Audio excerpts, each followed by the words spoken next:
Hello students, how are you? I hope सभी अच्छे ही होंगे और बहुत अच्छा लर्निंग कर रहे होंगे, आगे बढ़ रहे होंगे। तो आगे बढ़ते रहने का लाइफ में या किसी भी चीज़ में केवल एक ही बढ़िया तरीका है कि बस सीखते रहें और आगे बढ़ते रहें। चाहे वो पढ़ाई की बात हो, चाहे वो लाइफ में आगे बढ़ने की बात हो, सीखते हुए आगे बढ़ोगे। एक्सपर्ट अगर आप कहीं हो गए तो वो रुकने की निशानी है। तो learning should keep going, right? वो नहीं रुकनी चाहिए। Learning should not be stopped. तो हमारा जो टॉपिक चल रहा था यहाँ पर, डिसॉल्यूशन ऑफ पार्टनरशिप फर्म चल रहा था फाइनेंशियल अकाउंटिंग में, बीकॉम के स्टूडेंट्स के लिए, ट्वेल्थ के स्टूडेंट्स के लिए, और जिसको भी फाइनेंशियल अकाउंटिंग पढ़नी है उसके लिए। तो डिसॉल्यूशन ऑफ पार्टनरशिप फर्म में सो फार वी हैव कवर्ड के अगर बैलेंस शीट आपको दे रखी है और एडजस्टमेंट्स आपको दे रखी हैं और कहा कि पार्टनरशिप फर्म डिसॉल्व हो गई, तो इन दैट सिचुएशन आप कैसे डील करेंगे उस सवाल को, उन एडजस्टमेंट्स को इम्प्लीमेंट करके। आप ये पूरी जो प्रोसेस है डिसॉल्यूशन की, उसको एग्जीक्यूट करने के लिए अकाउंट कैसे बनाएंगे, लाइक रियलाइजेशन अकाउंट कैसे बनाएंगे, पार्टनर्स कैपिटल अकाउंट कैसे बनाएंगे, कैश या बैंक अकाउंट कैसे बनाएंगे। बैलेंस शीट तो बनती नहीं है, बिजनेस खत्म हो गया क्योंकि। फिर उसके बाद आपने देखा कि जब बैलेंस शीट भी नहीं गिवन है, कुछ बैलेंसेस गिवन है एसेट्स लाइबिलिटीज़ के, तो उनको लेकर बैलेंसिंग फिगर सन्ड्री एसेट्स का आप निकालोगे, जिसको हमें रियलाइजेशन अकाउंट में ट्रांसफ़र करना होता है, जिसके बगैर सवाल नहीं हो सकता।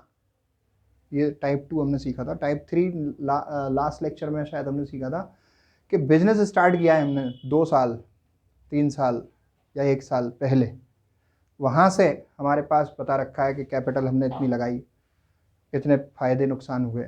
लास्ट में फिर बताया कि साहब अब बिज़नेस बंद हो रहा है इस तारीख को। तो जहाँ से स्टार्ट किया वहाँ से वहाँ तक पहुँचे थे हम, राइट? कैपिटल अकाउंट बनाकर closing balance of capital find किया था, और उस क्लोजिंग बैलेंस ऑफ कैपिटल को हमने मेमोरेंडम बैलेंस शीट में ट्रांसफ़र किया था, जिससे सन्ड्री एसेट्स की कैलकुलेशन की थी। ये सब मैं बोल क्यों रहा हूँ? क्योंकि मुझे सीक्वेंस बतानी है, राइट? ज़रूरी है। यहाँ तक अगर नहीं किया है तो प्रीसीडिंग लेक्चर्स अवेलेबल हैं, वहाँ से आप कवर कर लीजिए, तभी ये टॉपिक कंप्लीशन में आएगा। आज हम और आगे इससे बढ़ेंगे। आज जो हमारा टॉपिक है वो है इंसॉल्वेंसी का। इंसॉल्वेंसी क्या चीज़ होती है? इंसॉल्वेंसी का मतलब होता है हिंदी में तो इसको दिवालिया होना कहते हैं, राइट? बैंकक्रप्ट होना कहते हैं बिजनेस की लैंग्वेज में। अब ये कैसे मालूम पड़ेगा कि कोई पर्सन है वो बैंकक्रप्ट है या दिवालिया हो गया उसका? वो ऐसे मालूम पड़ेगा कि जो उसकी लाइबिलिटीज़ हैं वो उसकी एसेट्स से ज़्यादा हो गई, राइट? उसकी लाइबिलिटीज़ हैं उसकी एसेट्स से ज़्यादा हो गई, वो अपने जो कमी है कैपिटल की उसको पूरा नहीं कर पा रहा। तो ऐसी सिचुएशन में हम उसको इंसॉल्वेंट कहते हैं, और वो किसी भी तरीके से अपने उस नुकसान को कवर नहीं कर पा रहा है, राइट? तो उसके पास एक रेमेडी अवेलेबल है। एक्चुअल में एक केस हुआ था, बहुत पुराना केस है, और उसी के हिसाब से ये सिचुएशन हैंडल की जाती है अकाउंटिंग ट्रीटमेंट में। उसे हम कहते हैं Garner versus Murray rule, right? तो पहले साहब 3 पार्टनर थे, गार्नर, मुरे एंड विल्किंस, राइट?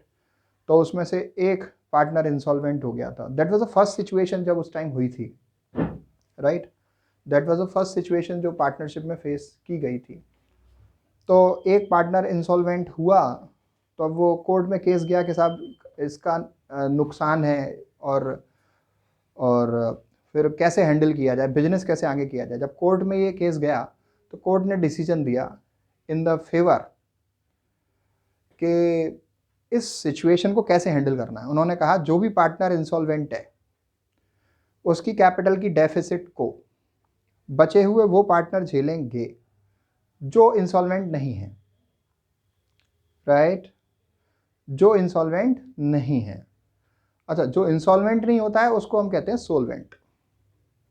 जो इंसॉल्वेंट नहीं होता उसको हम कहते हैं सोलवेंट। सोलवेंट का मतलब होता है वो अपनी कैपिटल की डेफिसिट को पूरा कर सकता है, अपने नुकसान की भरपाई कर सकता है, उसे हम कहते हैं सोलवेंट। क्लियर? तो आज हमें सीखना है कि साहब गार्नर वर्सेस मरे रूल के हिसाब से हम न्यूमेरिकल को कैसे सोल्व करेंगे, कौन से रूल हम अप्लाई करेंगे। और दूसरी ओर हम ये भी सीखेंगे कि क्या इस मेथड के अलावा और कोई प्रैक्टिस अवेलेबल है इस सिचुएशन को हैंडल करने के लिए? इंडियन प्रैक्टिस एक अवेलेबल है। तो दोनों का डिफरेंस थोड़ा सा बताते हुए एक लर्निंग करते हैं कि दोनों में अंतर क्या है, राइट? तो Garner versus Murray rule, insolvency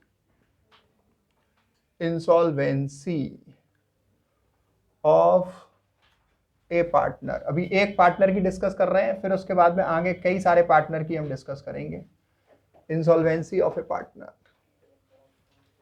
अब इसको हैंडल करने के लिए हमारे पास दो रूल हैं, एक तो गार्नर वर्सेस मुरे रूल और दूसरा है इंडियन प्रैक्टिस या एज पर इंडियन थॉट। तो ये हमारे जो है दो मेथड यूजुअली अप्लाई होते हैं और इनमें क्या रूल्स एप्लीकेबल होते हैं थोड़ा ध्यान से एक एक करके आप सुने। भाई देखिए, सबसे पहला नियम ये होता है कि जो भी डेफिसिट है of insolvent partner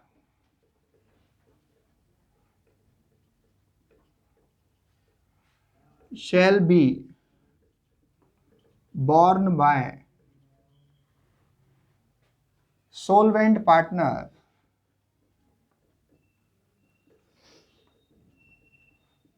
having credit balance of capital। अभी एक काम करते हैं कि इंसॉल्वेंट का डिसाइड कर लेते हैं। Suppose A B C partner हैं, जिसमें सपोज बी इंसॉल्वेंट हो गया,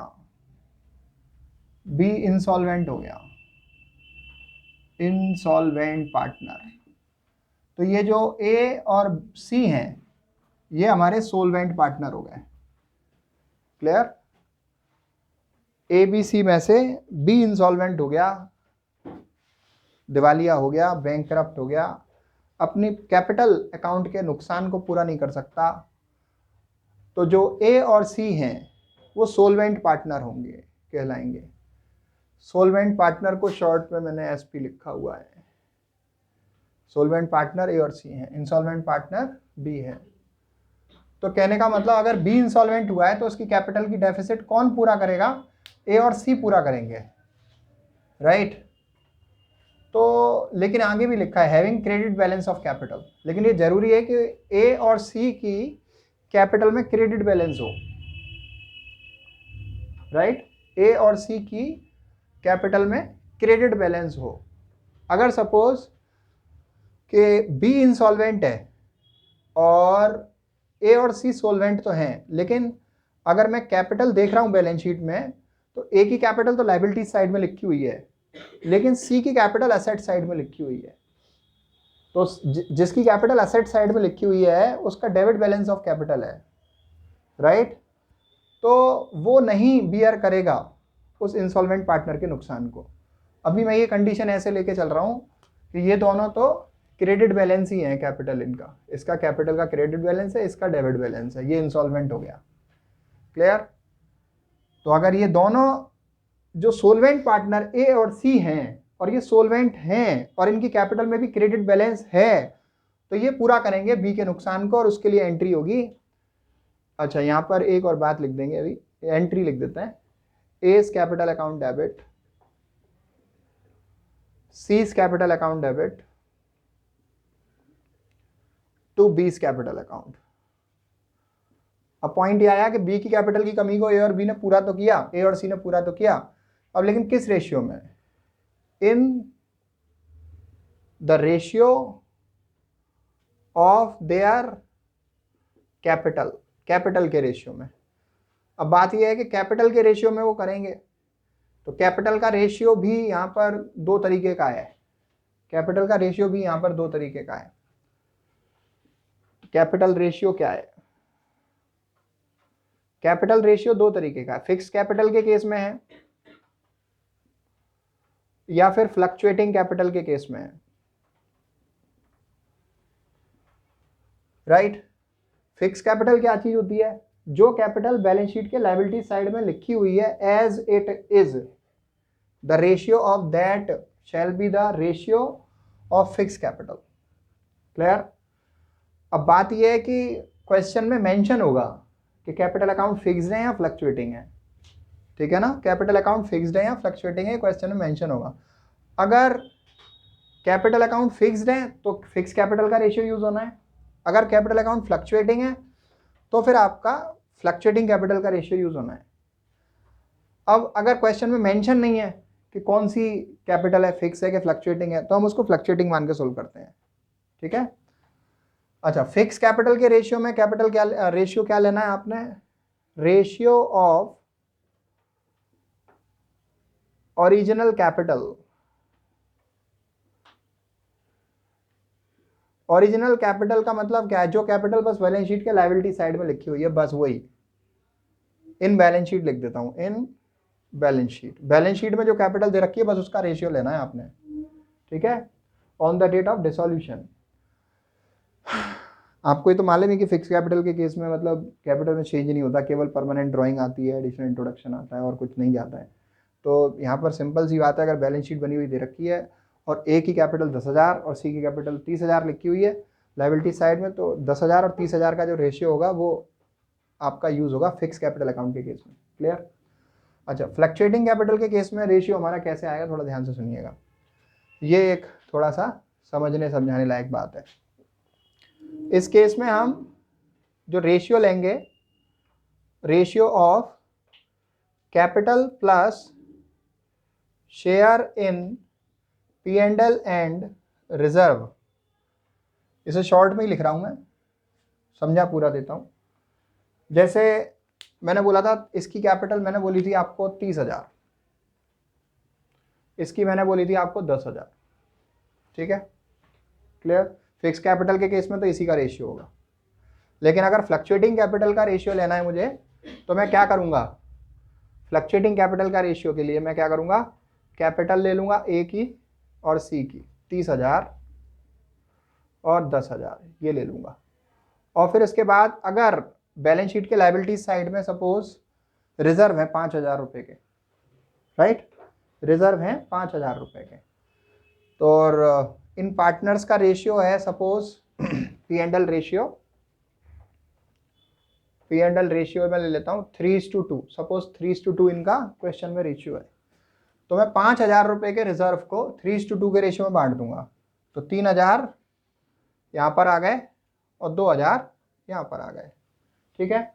अगर पुरानी बैलेंस शीट में क्वेश्चन में लायबिलिटी साइड में कोई प्रॉफिट भी है, मैं बात कर रहा हूँ पुरानी बैलेंस शीट में कैपिटल के बैलेंस की, मैं बात कर रहा हूँ पुरानी बैलेंस शीट जो क्वेश्चन में बैलेंस शीट है उसमें कोई रिजर्व दे रखा है तो ए और सी में बांट देंगे। मैं बात कर रहा हूँ कोई प्रॉफिट दे रखा है तो हम बांट देंगे।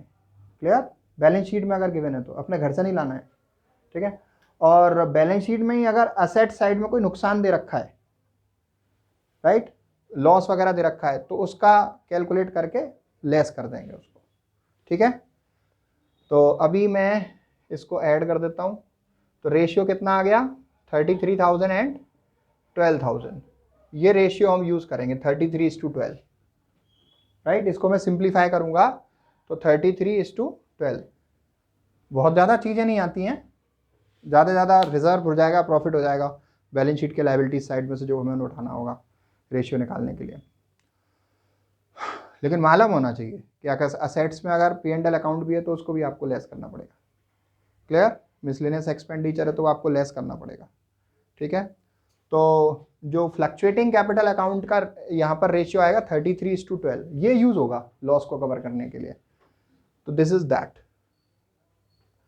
आगे बात सुनिए ढंग से। अगली, जो भी हमारे सोलवेंट पार्टनर हैं जिनकी कैपिटल में क्रेडिट बैलेंस है, ए और सी हमारे सोलवेंट पार्टनर थे, इनकी कैपिटल में क्रेडिट बैलेंस था, ये अपने रियलाइजेशन के लॉस को कैश में लेके आएंगे, ठीक है? तो सोलवेंट पार्टनर कौन कौन थे? ए एंड सी माने थे हमने। Will bring share of loss on realisation in cash.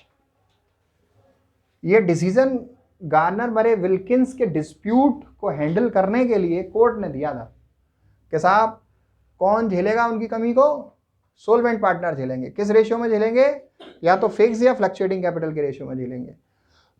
और अब जो सोलवेंट पार्टनर है जिनकी कैपिटल में क्रेडिट बैलेंस है, वो अपने रियलाइजेशन के लॉस का जो हिस्सा है उसको कैश में लेके आएंगे। क्लियर? तो ये कुछ कहानी है। अब इंडियन प्रैक्टिस में क्या होता है? ये भी होता है, ये भी होता है, ये नहीं होता है। राइट? ये काम होता है, ये काम होता है, बस लॉस कैश में नहीं लाते हैं। बस इतना अंतर है और कोई अंतर नहीं है। ठीक है? अभी देखिए, इससे रिलेटेड अगर न्यूमेरिकल आपको सोल्व करना पड़ जाए तो आप कैसे सोल्व करेंगे, थोड़ा ध्यान से सुनिएगा। अभी हम एक सवाल, मतलब एक पार्टनर इंसॉल्वेंट है तो हम कैसे सोल्व कर रहे हैं ये सीख रहे हैं। फिर एक से ज़्यादा इंसॉल्वेंट होगा तो फिर हम कैसे सीख लेंगे। फिर सारे इंसॉल्वेंट होंगे तो एक एक करके सारी चीज़ें आएंगी। अभी एक इंसॉल्वेंट है तो हम कैसे हैंडल करेंगे। राइट? एक न्यूमेरिकल आप नोट कर सकते हैं इस पर्पज के लिए।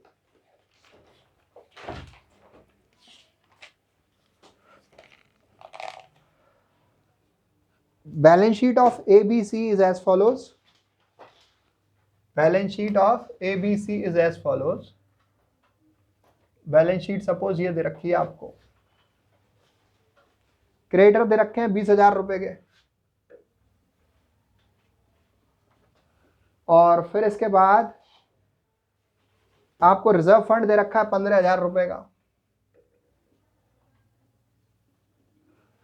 फिर इसके बाद कैपिटल अकाउंट दे रखे हैं 25,000, 15,000। ए का 25,000 और बी का 15,000 रुपए। फिर इसके बाद में असेट साइड में बैंक का बैलेंस दे रखा है 6,000 रुपीज। फिर इसके बाद 20,000 का स्टॉक है, प्लांट है 20,000 का।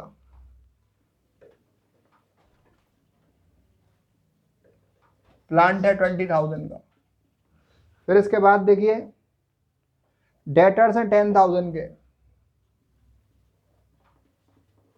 फिर इसके बाद BR हैं 10,000 के, और जो C रह गया था उसकी कैपिटल एसेट्स में दे रखी है 9,000 की। टोटल एसेट्स एंड लायबिलिटीज का सेम आना है 75,000। एक बार चेक कर लेते हैं। एसेट्स बैंक हमारा 6,000, स्टॉक 20 और प्लांट 20 और डेटर्स 10,000, BR भी 10,000। फिर उसके बाद C की कैपिटल आपकी 9,000। ठीक है? टोटल 75,000 होना चाहिए। एडजस्टमेंट देख लीजिए आपके पास मौजूद है क्या क्या। C इंसॉल्वेंट हो गया, C बिकेम या डिक्लेयर्ड इंसॉल्वेंट, ये इंसॉल्वेंट हो गया। और 2,000 रुपये रिकवर हुए। कितने रिकवर हुए? 2,000 उसकी एसेट से। Recovered only 2,000 from his state. इस तरीके की लैंग्वेज होती है। फिर आगे देखिए सवाल। डिसॉल्व कर रहे हैं, एसेट से रियलाइज हो रहे हैं हमारे पास। स्टॉक से 16,000, प्लांट से 14,000। रियलाइज्ड स्टॉक से 16,000, प्लांट से 14,000 रुपये, 14,000। फिर इसके बाद डेटर से 7,500,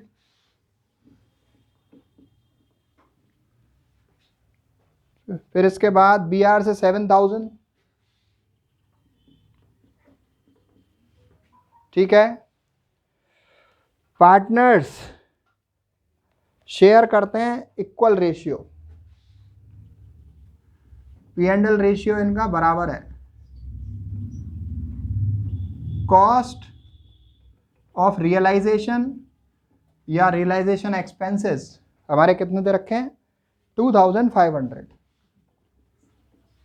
इज दैट ओके? अब देखो ये इन्फॉर्मेशन है और हमारा एक पार्टनर इंसॉल्वेंट हो गया, तो हम सवाल को कैसे करेंगे, थोड़ा ढंग से देख लीजिए, राइट। इन सारी बात को यूज करके, पहली बात, इंसॉल्वेंट पार्टनर की कमी कौन झेलेगा, जो सोल्वेंट है। किस रेशियो में झेलेंगे, कैपिटल रेशियो में झेलेंगे। कैपिटल रेशियो कौन सा होगा, या फिक्स होगा या फ्लक्चुएटिंग होगा। कैसे पता चलेगा कौन सा यूज करना है, जो सवाल में लिखा है वो करना है, नहीं लिखा है तो फ्लक्चुएटिंग फॉलो करना है। और जो पार्टनर इंसॉल्वेंट है, मतलब जो पार्टनर सोल्वेंट है और क्रेडिट बैलेंस है उसकी कैपिटल में, वो अपने रियलाइजेशन के लॉस को कैश में लेके आएंगे। इंडियन प्रैक्टिस में ये दोनों काम होंगे, ये वाला नहीं होगा, ठीक है। अब देखिए, मैं इसमें एक तरीके से करा देता हूं आपको, जब वो फ्लक्चुएटिंग कैपिटल अकाउंट यूज होते हैं, राइट। तो देखिए फटाफट कैसे ये होगा सोल्व सवाल हमारा। सबसे पहला हमें रियलाइजेशन अकाउंट ही बनाना है, उसमें कोई समस्या नहीं है। That will remain the same as the method we have learned so far, the same shall be used here with. तो सबसे पहला account realisation account, very beautiful account. ऐसे लाइन ड्रॉ कर लीजिए। फिर इसके बाद पार्टनर्स कैपिटल अकाउंट, इनकी भी लाइन ड्रॉ करिए ऐसे। फिर इसके बाद कैश या बैंक अकाउंट, जो अकाउंट आपको दे रखा है उसका अकाउंट बनाइए। बैंक दे रखा है तो बैंक का बनाइए, क्लियर। तो सबसे पहला काम, जो बैंक का बैलेंस है एसेट साइड में 6000, उसे यहाँ पे डेबिट में ब्रॉट डाउन कर लीजिए। गार्नर वर्सेस मरे रूल से सिखा रहा हूँ, Garner versus Murray rule, right. Exam में अगर लिखकर आए गार्नर वर्सेस मरे से सवाल करो तो उसी से करना, नहीं आए तब भी उसी से करो, क्लियर। इंडियन प्रैक्टिस से केवल तब करते हैं जब लिख के आता है, नहीं तो गार्नर वर्सेस मरे से ही कर दिया जाता है, राइट। तो रियलाइजेशन अकाउंट बनाने के लिए, सॉरी सवाल सोल्व करने के लिए बैंक अकाउंट लिख दिया आपने 6000, स्टॉक 20000, ये सब ट्रांसफर करिए टू स्टॉक 20000। फिर इसके बाद प्लांट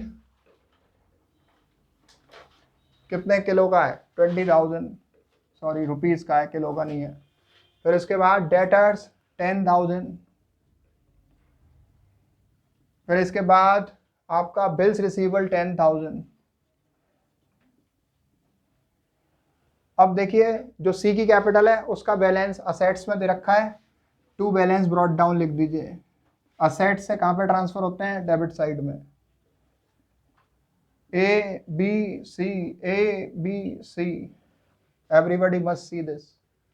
लाइबिलिटी साइड में क्रेडिटर से 20000 क्रेडिट में ट्रांसफर करो।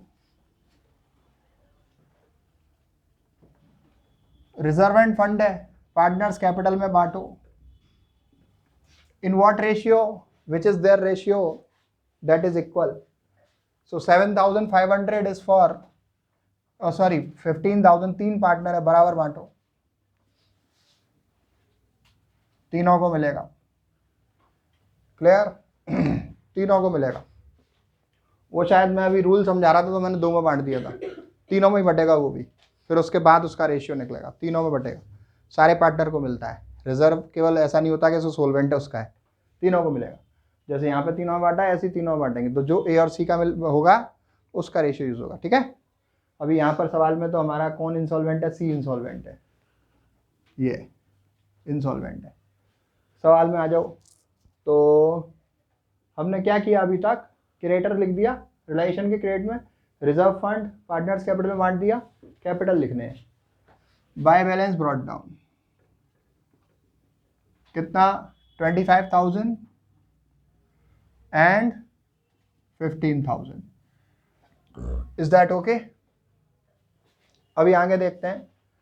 सी बिकेम इंसॉल्वेंट, भाई बैलेंस शीट का काम खत्म, लाइबिलिटी सारी ट्रांसफर कर दी, क्रेडिटर रिलेशन में, ये पार्टनर्स कैपिटल में, कैपिटल बैलेंस, बैंक अकाउंट में, stock plant debtor B R relation के डेबिट में, सी का कैपिटल अकाउंट में डेबिट में, स्क्वायर ऑफ हो गई पोजीशन बैलेंस शीट की। अब एडजस्टमेंट पढ़ते हैं, इसको पूरा करते हैं। सी इंसॉल्वेंट हो गया, 2000 मिले उसकी स्टेट एसेट से, मतलब तो बैंक लिखना है मुझे, राइट। क्योंकि बैंक अकाउंट बना रहा हूँ, बैंक का बैलेंस दिया है। कैश अकाउंट दिया होता तो मैं कैश अकाउंट कैश लिखता। अभी आगे देखिए और चीज़ें जो हमें रियलाइज़ हुई हैं। स्टॉक से 16,000 रुपये रियलाइज़ हुए हैं, तो वो मेरे यहाँ पे आने रियलाइजेशन के क्रेडिट में बाय बैंक। स्टॉक लिख देता हूँ, कितने रुपए लिखने हैं मुझे, 16,000।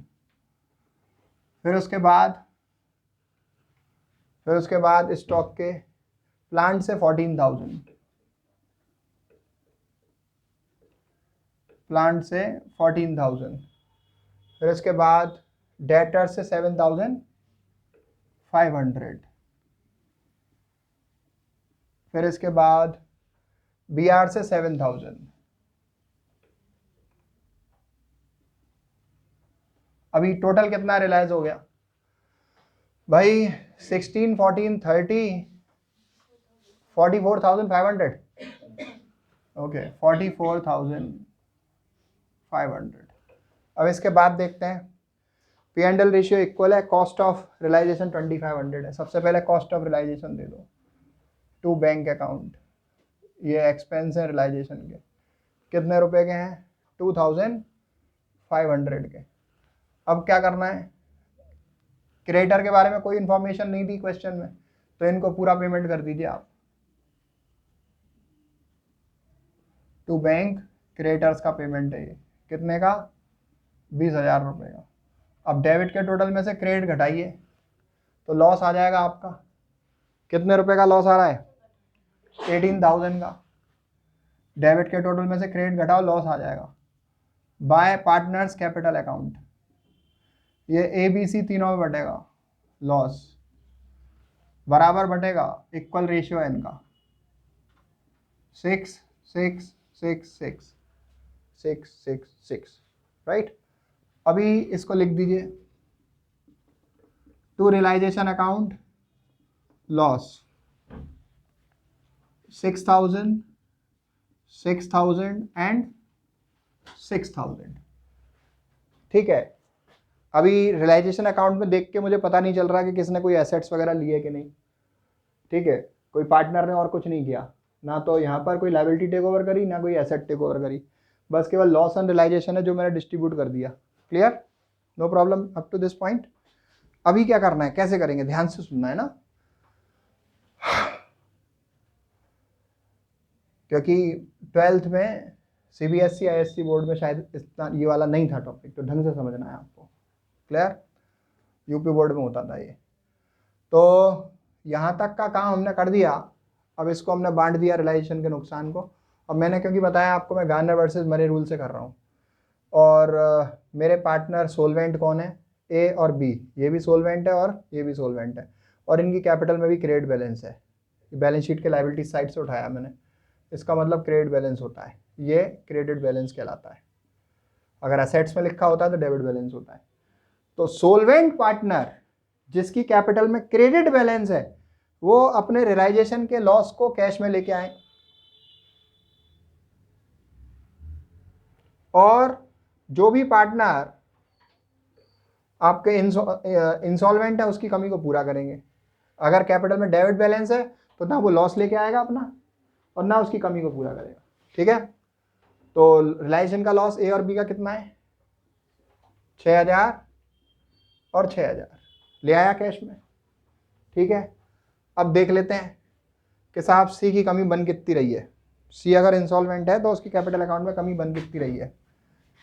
C का डेबिट का टोटल है 15,000,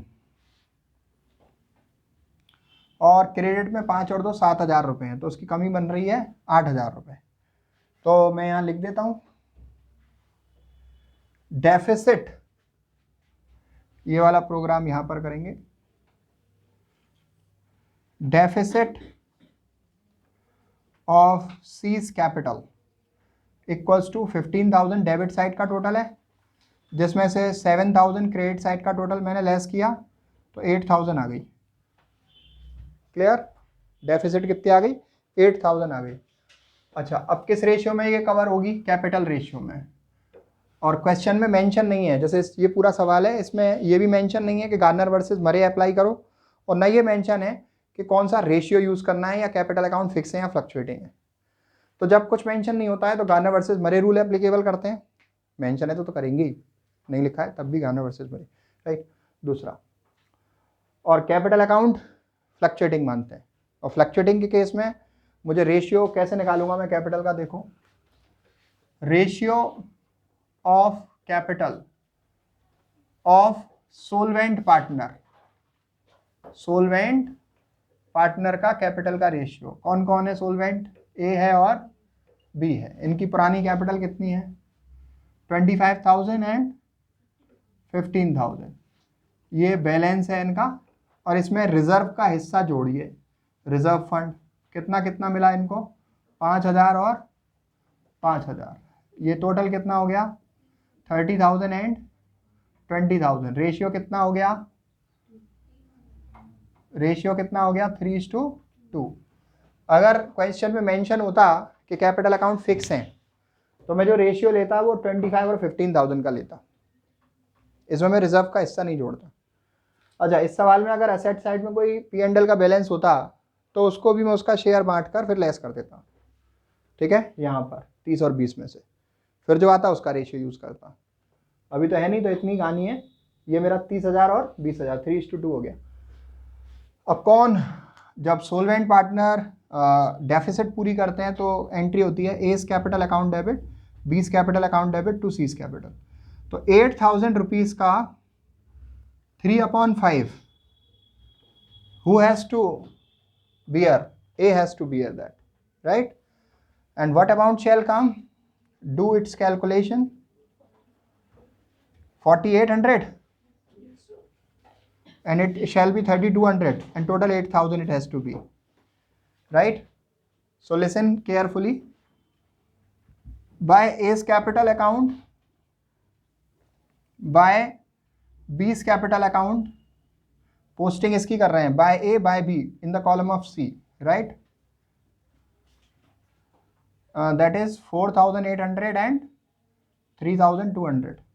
Listen again, by A by B in the column of C, and then I will write 2C in the column of A and B. It's a contra entry, both side it goes, right?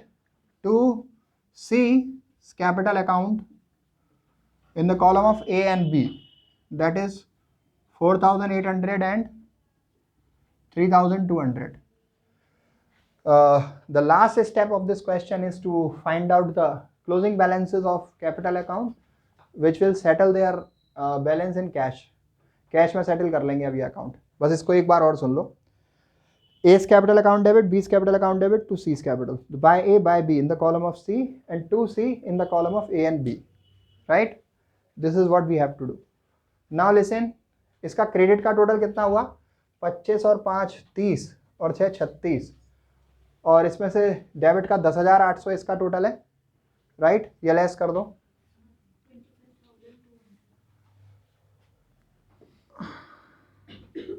To bank account, ये balancing figure आई है हमारी, difference करके भी लिख सकते हैं, right? अभी मुझे ये वाला टोटल लगाना है 15 and 5 20 and 6 26, जिसमें से ये मैं लेस करूंगा 9,200 16,000. Is that okay? Now bank account is to be prepared simply. What amount we had realized from assets 44,500, from there to here it will be transferred 44,500 to realization account. ये asset से पैसे आ रहे हैं हमारे, bye से to में transfer हो रहे हैं, और यहाँ पर टू बैंक करके रियलाइजेशन एक्सपेंस का पेमेंट हुआ था, ये बाय में ट्रांसफर होंगे बाय रियलाइजेशन अकाउंट। ब्रैकेट में आप समझाने के लिए लिख सकते हो कि ये एक्सपेंस है, और ये क्रेडिटर्स का पेमेंट हुआ था 20,000 का, ये भी आप बाय रियलाइजेशन के नाम से ही लिखोगे, बच्चे गलती कर देते हैं कि वो क्रेडिटर्स के नाम से लिख देते हैं। फिर इसके बाद मैंने ये दोनों अमाउंट लिख दिए, और कोई बैंक है नहीं यहाँ, कोई लोन था नहीं जिसका पेमेंट मैंने किया हो, बस केवल क्या रह गया पार्टनर्स कैपिटल अकाउंट से ये 2,000 रुपये लेके आया था सी, राइट? तो मुझे लिखना होगा to C's capital account 2000 rupees he has brought in cash, and final payment to A and B has been made 25,200 and 16,800 by A's capital and by B's capital account, and the total of this account shall be 52,500, right? 52,500. On credit side भी आप check कर सकते हैं। अच्छा ये रह गया, ये 6,000 रिलायेशन के लॉस के नहीं लिख के, ठीक है, वो भी लिख दो। To A's capital and to B's capital, 6,000 and 6,000। अभी कितना हो गया टोटल? 60। क्रेडिट साइड का भी चेक कर लो, 64,000। Is that okay? So what we have to do कि अगर ये क्वेश्चन गार्नर वर्सेस मरे से होगा तो ऐसे होगा, राइट? एक ब्रीफ थोड़ा सा इसके बारे में सुन लो। अगर ये क्वेश्चन गार्नर वर्सेस मरे से होगा तो ऐसे होगा। अगर ये इंडियन प्रैक्टिस से हुआ होता तो मुझे बस ये रिलायेशन का लॉस नहीं लाना होता, बाकी सब काम सेम हुआ होता, राइट? कैलकुलेशन बस उसी हिसाब से हो जाती है, थोड़े अमाउंट घट बढ़ जाते हैं पेमेंट के, क्योंकि ये दोनों चीज़ नहीं लिखूंगा तो फिर ये पेमेंट में डिफरेंस आएगा ना।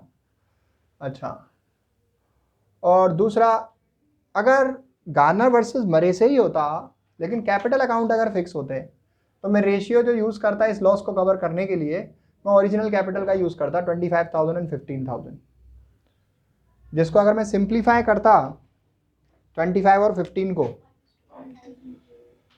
तो 5 5s एंड 5 3s 5:3 यूज होता। Clear? So what you all are suppose to do is do practices from your book और wherever you are learning it, और फिर इसके बाद हम लेंगे कि अगर एक से ज़्यादा पार्टनर इंसॉल्वेंट होते हैं या पूरी फर्म इंसॉल्वेंट होती है तो उसका न्यूमेरिकल कैसे होता है, right? Thank you so much till then.